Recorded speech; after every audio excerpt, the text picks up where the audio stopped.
Pukul 13 waktu Indonesia Barat. Radio Republik Indonesia Palembang dengan Warta Berita.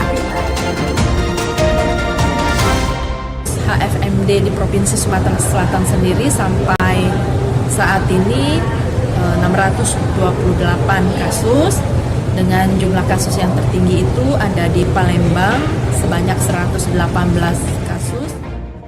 Yang menguatkan bahwa Indonesia, kita semua harus menghargai anak-anak, melindungi haknya, kemudian juga memastikan hak-haknya memenuhi, baik itu secara umum.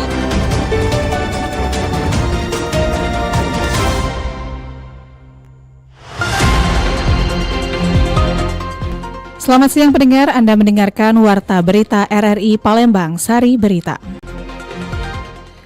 Total kasus flu Singapura hingga pertengahan Juli 2026 di Sumatera Selatan telah menembus angka 628 kasus. Kota Palembang mencatatkan angka penularan tertinggi dengan jumlah 118 kasus. Peringatan Hari Anak Nasional menjadi pengingat bahwa setiap anak berhak tumbuh, belajar, dan berkembang tanpa diskriminasi. Inilah Warta Berita selengkapnya edisi Jumat 24 Juli 2026 bersama saya, Ega Dwianti.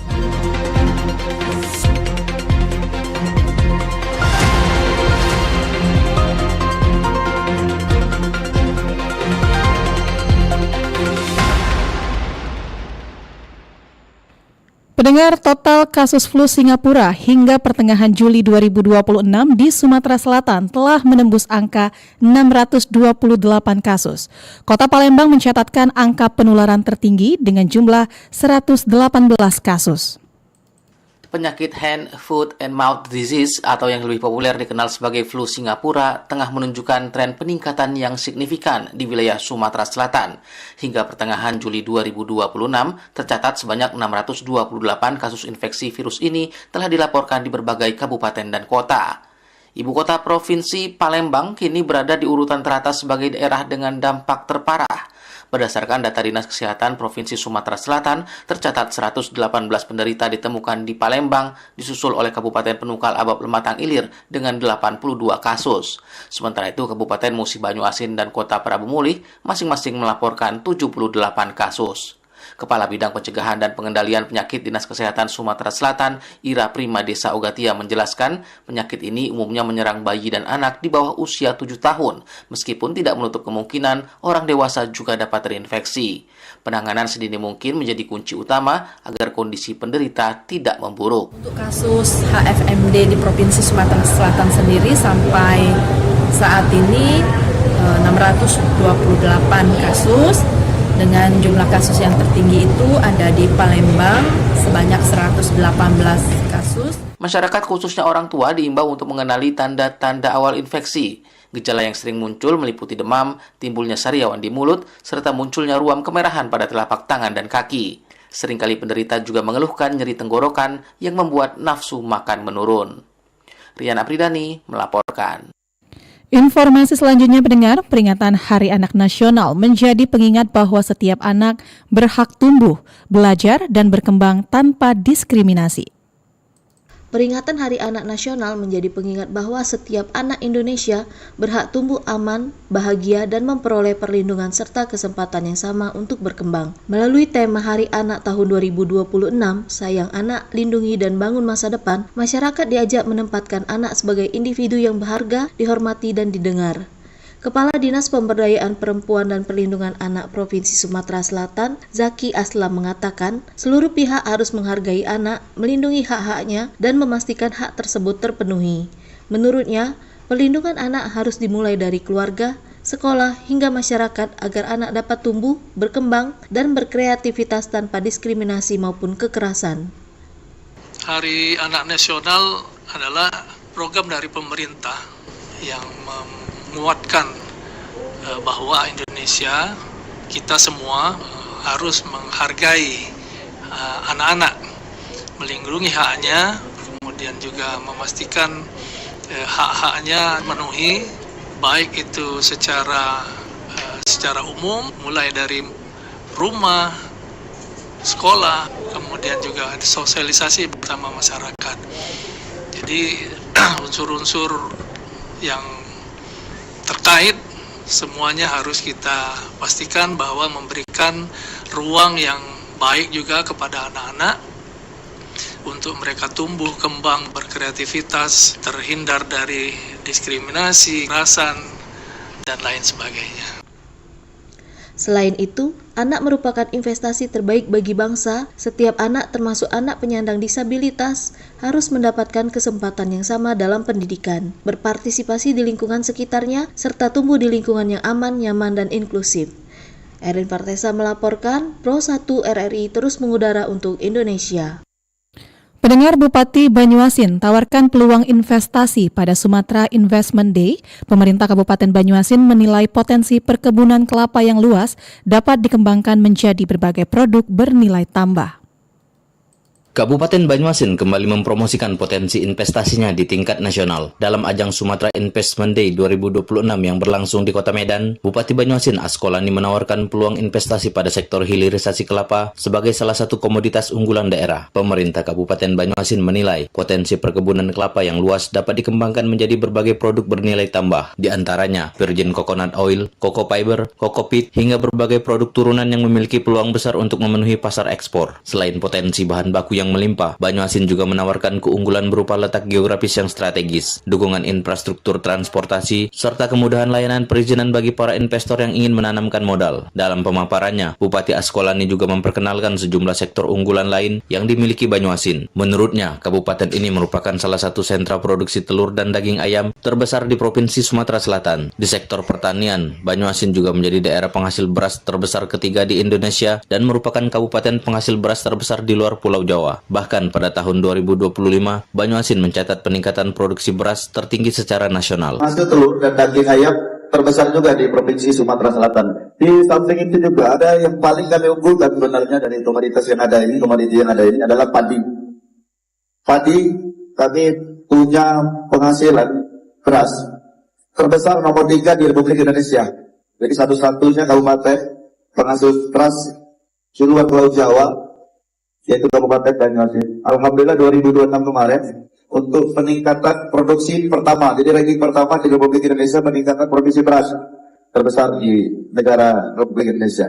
Bupati Askolani mengatakan potensi tersebut perlu didukung investasi agar mampu menciptakan industri pengolahan yang memberikan nilai tambah bagi hasil pertanian dan perkebunan masyarakat. Pemerintah Kabupaten Banyuasin optimis promosi investasi melalui Sumatera Investment Day akan membuka peluang kerjasama dengan pelaku usaha nasional maupun internasional. Kehadiran investasi baru diharapkan mampu memperkuat pertumbuhan ekonomi daerah, menciptakan lapangan kerja, serta meningkatkan kesejahteraan masyarakat Banyuasin. Dari Banyuasin, Muhammad Maulana, Pro 1 RRI terus mengudara untuk Indonesia.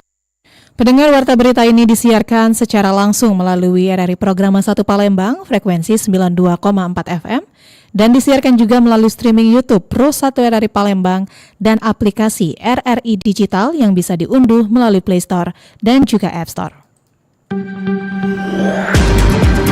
Anda masih bersama Warta Berita RRI Palembang.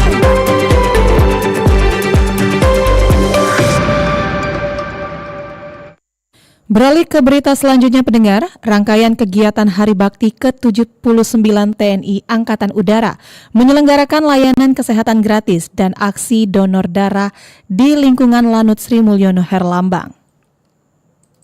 Ratusan warga memanfaatkan layanan kesehatan gratis dan mengikuti aksi donor darah yang diselenggarakan di lingkungan Lanut SMH Palembang. Selain itu, Bazar Murah juga menyediakan berbagai kebutuhan pokok dengan harga terjangkau serta memberi kesempatan bagi pelaku UMKM lokal untuk memasarkan produknya. Komandan Lanut SMH Palembang Kolonel Penerbang Asep Wahyu Wijaya mengatakan peringatan Hari Bakti Sosial tersebut merupakan bagian dari komitmen TNI Angkatan Udara untuk terus hadir membantu masyarakat. Kita memperingati jasa-jasa para pahlawan pendahulu TNI Angkatan Udara. Juga kita sebagai penerus ini meneruskan perjuangan mereka. Salah satunya adalah dengan memperkenalkan TNI AU dan membantu masyarakat dalam hal sosial, yaitu baik pengobatan massal maupun donor darah dan bazar murah. Menurutnya kegiatan sosial tersebut merupakan bagian dari komitmen TNI Angkatan Udara untuk terus hadir membantu masyarakat tidak hanya dalam menjaga kedaulatan negara tetapi juga melalui aksi kemanusiaan dan pelayanan sosial.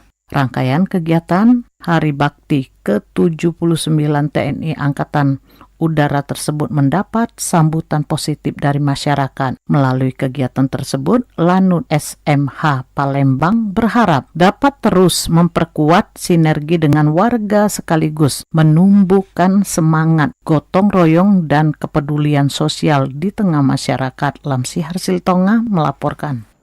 Informasi selanjutnya pendengar, Sentra Budi Perkasa Palembang menggelar forum konsultasi publik untuk meningkatkan kualitas pelayanan kepada masyarakat. Sebagai upaya meningkatkan kualitas pelayanan publik yang lebih transparan, partisipatif, dan responsif terhadap kebutuhan masyarakat, Sentra Budi Perkasa Palembang menyelenggarakan forum konsultasi publik di Aula Sentra Budi Perkasa Palembang pada Kamis 23 Juli 2026. Kegiatan ini dihadiri oleh instansi terkait lainnya. Forum konsultasi publik menjadi wadah dialog antara penyelenggara layanan dan masyarakat untuk menghimpun masukan, saran, serta evaluasi terhadap penyelenggaraan pelayanan publik. Melalui forum ini, diharapkan terbangun komitmen bersama dalam menghadirkan layanan yang semakin berkualitas, mudah diakses, inklusif, dan berorientasi pada kepuasan masyarakat. Dalam kesempatan tersebut, Sentra Budi Perkasa Palembang juga memaparkan berbagai layanan yang telah diberikan kepada pemerlu pelayanan kesehatan sosial atau PPKS, sekaligus membuka ruang diskusi mengenai standar pelayanan, mekanisme pengaduan, inovasi pelayanan, serta penyempurnaan pelayanan ke depan. Kepala Sentra Budi Perkasa Palembang, Ginito Ponindro, menyampaikan bahwa forum konsultasi publik merupakan bagian dari implementasi prinsip tata kelola pemerintahan yang baik sekaligus amanat penyelenggaraan pelayanan publik yang mengedepankan partisipasi masyarakat. Ya, tujuan kitanya untuk kami mendapatkan feedback umpan balik dari para stakeholder dan penerima manfaat untuk perbaikan layanan kami, perbaikan layanan layanan yang diberikan oleh Sentra Budi Perkasa. Ada dua poinnya. Yang pertama adalah layanan asistensi rehabilitasi sosial.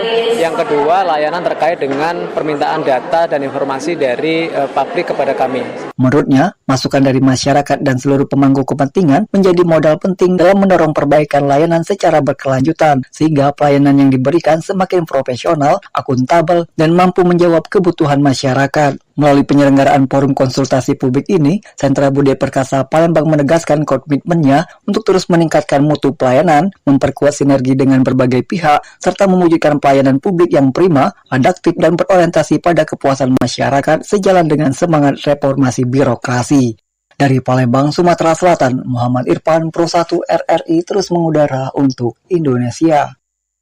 Pendengar, peringatan Hari Kebaya Nasional ketiga tahun 2026 menguatkan komitmen melestarikan kebaya sebagai identitas budaya Indonesia yang mendunia. Peringatan Hari Kebaya Nasional yang diperingati setiap 24 Juli mengusung tema Pesona Kebaya Indonesia untuk Dunia. Tema yang diangkat Kementerian Pariwisata tersebut menegaskan kebaya sebagai warisan budaya yang memiliki nilai sejarah sekaligus daya tarik di tingkat internasional. Dengan beragam-ragam seperti kebaya Kartini, Kutu Baru, Bali, hingga kebaya Encim Betawi. Ketua Umum DPP Perempuan Indonesia Maju Lana T. Kuncoro sebagai inisiator kebaya sebagai warisan budaya tak benda di UNESCO mengatakan pengakuan UNESCO menjadi awal tanggung jawab bersama untuk menjaga dan mempromosikan kebaya sebagai identitas bangsa. Menurutnya, gerakan memakai kebaya juga mampu menggerakkan ekonomi kreatif karena melibatkan pelaku UMKM, pengrajin kain, perancang busana, hingga sektor jasa. Jadi sebenarnya pesan dari kami ya, bahwa lestarikan terus budaya kita. Karena kalau kita melestarikan budaya kita, itu impact-nya, pengaruhnya akan ke berbagai sendi ya. Nah, jadi teruslah berkarya dengan tetap mempertahankan jati diri kita dan terus melestarikan budaya kita dimanapun kita berada. Sementara itu, Ketua PIM Sumatera Selatan Helen Ganevo mengatakan dengan melestarikan kebaya sebagai budaya turun-temurun juga ikut mengangkat budaya dan warastra milik Sumatera Selatan lainnya. Salah satunya songket yang kemudian menginspirasinya untuk membuat rekor muri parade kebaya songket Pesona Perempuan Indonesia di kawasan Car Free Day Palembang pada 19 Juli lalu. Kegiatan ini menjadi bagian dari Gerakan Nasional Pelestarian Budaya setelah ditetapkan UNESCO sebagai warisan budaya tak benda pada 2024. Ya, agar masyarakat Palembang tetap membudayakan kebudayaan kita untuk melestarikan berkebaya itu dipadukan dengan kain songket. Baik anak-anak muda dan masyarakat lainnya, ayo kita sama-sama untuk membudayakan, melestarikan kebudayaan kita yang dari abad 14, 15 dan 16 sekarang baru kita dicanangkan di tanggal Kepres peraturan presiden di tanggal 19 Juli 2023 itu ya. Penetapan 24 Juli sebagai Hari Kebaya Nasional mengacu pada keputusan Presiden nomor 19 tahun 2023. Penetapan itu berakar dari Kongres Wanita Indonesia atau KOWANI ke-10 tahun 1964 ketika Presiden Soekarno menegaskan kebaya sebagai busana nasional yang mencerminkan persatuan dan peran perempuan Indonesia. Sebagai pelengkap peringatan Hari Kebaya Nasional, lebih dari 2.000 peserta mengikuti parade kebaya songket. Kegiatan tersebut didukung oleh pemerintah Provinsi Sumatera Selatan, pemerintah Kota Palembang, serta diikuti perwakilan dari 17 kabupaten dan kota se-Sumatera Selatan. Parade ini juga mengukuhkan pencatatan rekor muri untuk kategori perempuan berkebaya dengan kain songket terbanyak. Kegiatan tersebut diharapkan semakin memperkenalkan kebaya dan songket Sumatera Selatan kepada masyarakat luas, termasuk di tingkat internasional. Informasi selanjutnya, pendengar, pemerintah Kota Palembang mulai menata jaringan kabel utilitas yang selama ini terlihat semeraut di sejumlah ruas jalan. Penataan perdana dilakukan di kawasan POM 9, tepatnya di depan TVRI melalui program ducting utility dengan memindahkan jaringan kabel ke bawah tanah. Program tersebut, pendengar, menjadi bagian dari upaya pemerintah Kota Palembang mempercantik wajah kota, sekaligus meningkatkan aspek keamanan dan kenyamanan masyarakat. Penataan kabel udara juga diharapkan mendukung terwujudnya Palembang sebagai kota metropolitan yang lebih modern dan tertata. Wali Kota Palembang, Ratu Dewa, mengatakan program ducting utility telah dipersiapkan sejak 1 tahun lalu sebagai bentuk komitmen pemerintah dalam membenahi infrastruktur perkotaan. Menurut Ratu Dewa, keberadaan kabel udara yang semeraut selama ini tidak hanya mengurangi estetika kota, tetapi juga berpotensi membahayakan masyarakat.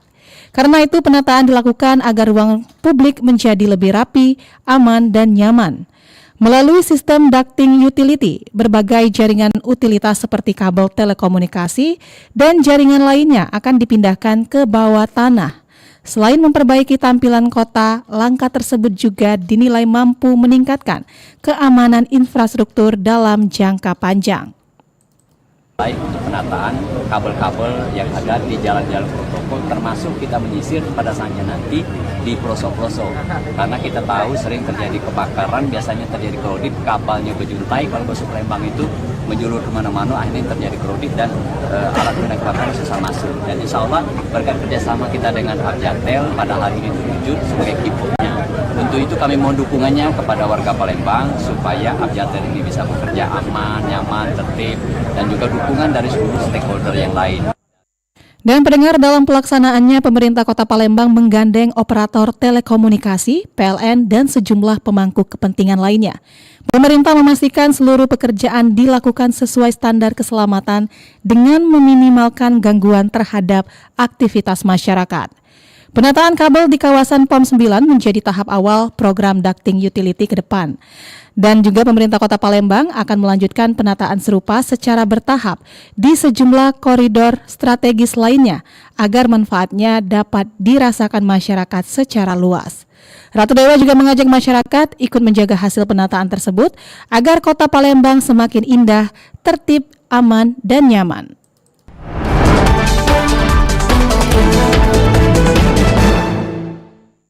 Kita beralih ke informasi terakhir, pendengar. Program Koperasi Merah Putih KDMP Presiden Prabowo Subianto diharapkan dapat berjalan optimal dan mendorong perekonomian di wilayah pinggiran.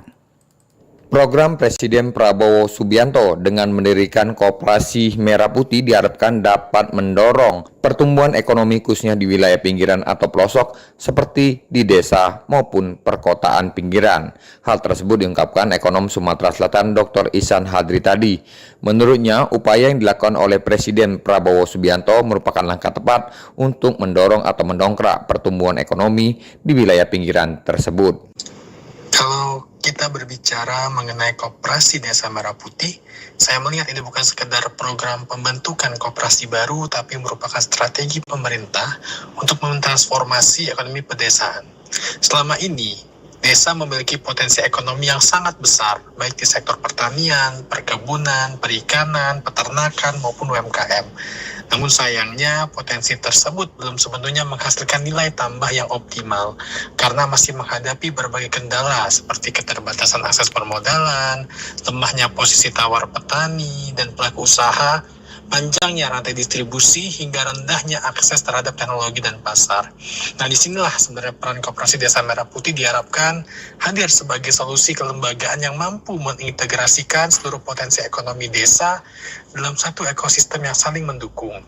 Selain itu, dirinya juga mengharapkan dengan terciptanya ekonomi yang meningkat dapat mendorong pembangunan di wilayah pelosok atau pedesaan. Dengan catatan, upaya yang dilakukan oleh pemerintah sendiri dapat lebih mudah atau mempersingkat birokrasi yang dilakukan nantinya oleh petani tersebut. Dimanfaatkan kembali oleh pimpinan kita yang sekarang. Ya, artinya yang pertama, supaya pembangunan itu lancar adalah pertama birokrasi. Kita tahu terkadang birokrasi yang terlalu ribet gitu ya, dan birokrasi yang terkadang terlalu banyak, padahal kita sangat potensial sebenarnya untuk itu. Paling mendasar adalah kita mereformasi birokrasi kita sehingga tidak menjadi penghambat dalam adanya proses pembangunan. Dari Palembang, Sumatera Selatan, Aditya melaporkan.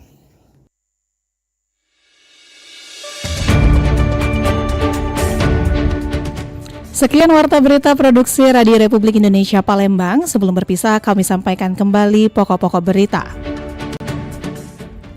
Total kasus flu Singapura hingga pertengahan Juli 2026 di Sumatera Selatan telah menembus angka 628 kasus. Kota Palembang mencatatkan angka penularan tertinggi dengan jumlah 118 kasus. Peringatan Hari Anak Nasional menjadi pengingat bahwa setiap anak berhak tumbuh, belajar, dan berkembang tanpa diskriminasi. Informasi lainnya dapat Anda akses melalui website kami di rri.co.id. Kami juga membuka ruang aspirasi bagi Anda untuk menyampaikan peristiwa yang berada di sekitar Anda melalui line WhatsApp dan SMS di 0821 7927 9090. Mewakili kerabat kerja yang bertugas, saya Ega Duyanti, undur diri, sampai jumpa.